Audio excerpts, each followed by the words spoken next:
Yeah, gamers, this is a Barebones video on how to play the Chronomancer support build in World vs World Zerg play.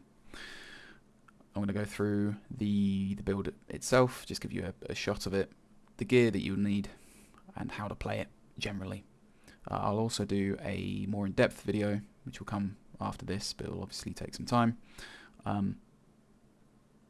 So first things first, here's the kind of build. The equipment, everything is minstrels, superior rune of the herald on all of this, extra toughness, sword, shield and rifle. You can also run a focus, but shield is preferred because of the tankiness. Relic of Phoebe because swiftness and immob cleanses, and that is, if you have infusions, try and run concentration, toughness or healing if you've got them available, or you can slot them. The sigils on the weapons are concentration and energy. You can also run a stacking sigil on your offhand shield or focus if you prefer that. The build itself is Chaos, Inspiration and Chronomancer.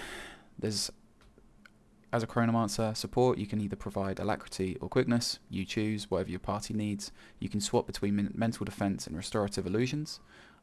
This gives more heals and more cleanses, but this provides more resistance. So again, whatever your party needs. If you're going to run Focus, run Warden's Feedback over Temporal Enchanter. This gives you Reflect and a reduced cooldown.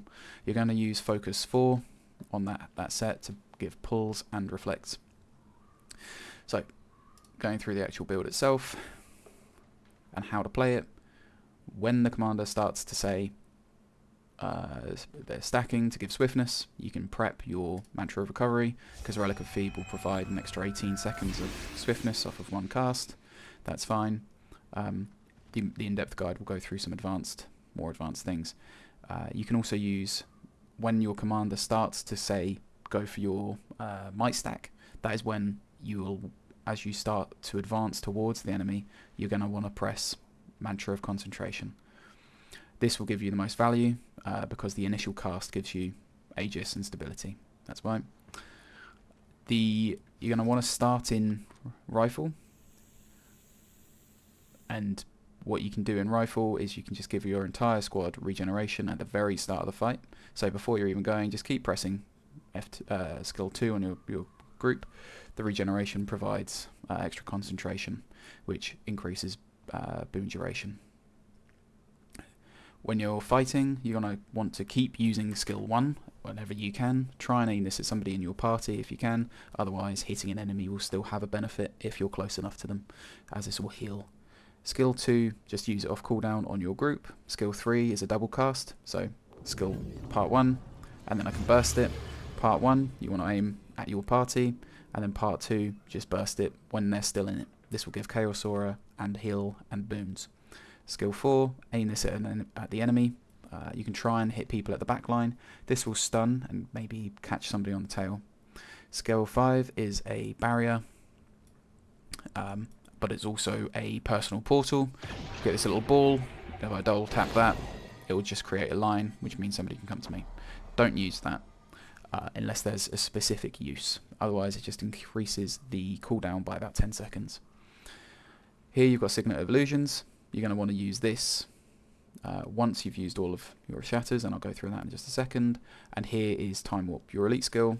You can either use Time Warp or Gravity Well. I'd prefer to use Time Warp just because it's a bit simpler to use, and you can maintain quickness and super speed and resistance with it a lot more than you can without it. Gravity Well, if you do choose to use Gravity Well, use this when your commander shouts Wells or gives the Wells command. Now that you've got healing skill and these, you want to try and use these when your squad is low on them.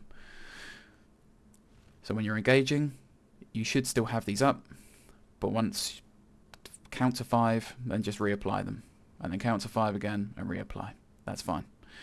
As the beginner, you'll kind of learn the timings, and you'll start to pick up on the cues of that you are lacking stab.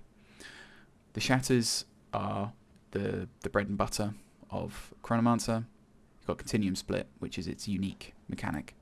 Continuum split creates a window of time that you can put as many skills as you can into this window, and once it then reactivates, it will then reset your entire stat set right here to what it was when you first pressed the button. That will include health, that will include what's the stats, that will include timings. So when you press this, you want to try and fit as many things in. There's a priority. Press 5, try and get 4 and 3 in, and if you can, try and get your mantras in. That's good enough. And this will, depending on how many clones you've got, it will create a longer window. So without any clones, if I go and prep this before I do this, because it's a long cast, I can get, see, that was 4, 2, 3, 1, and then 1 cast of each mantra, and then reset. What you want to try and do, in best case, is press 4, 3, then 2 or 1, and that's fine. But at the same time, you can try and get your mantras in, and yeah, that's that.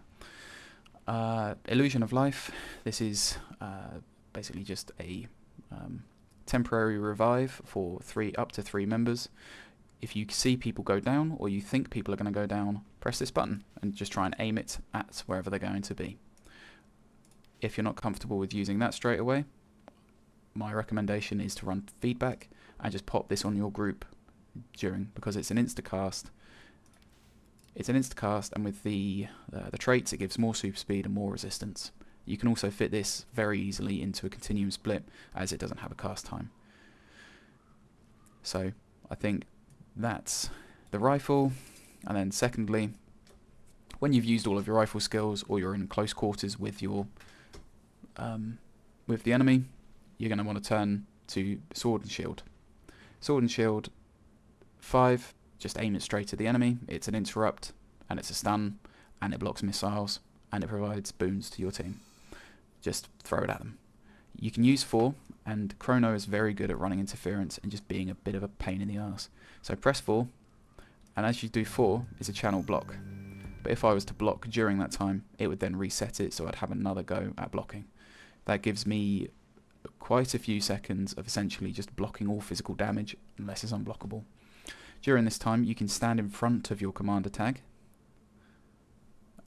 I know they don't normally do that, but yeah. You stand in front of your commander tag, you'll soak a load of damage, just like the old DH Dragon Hunter block one used to do.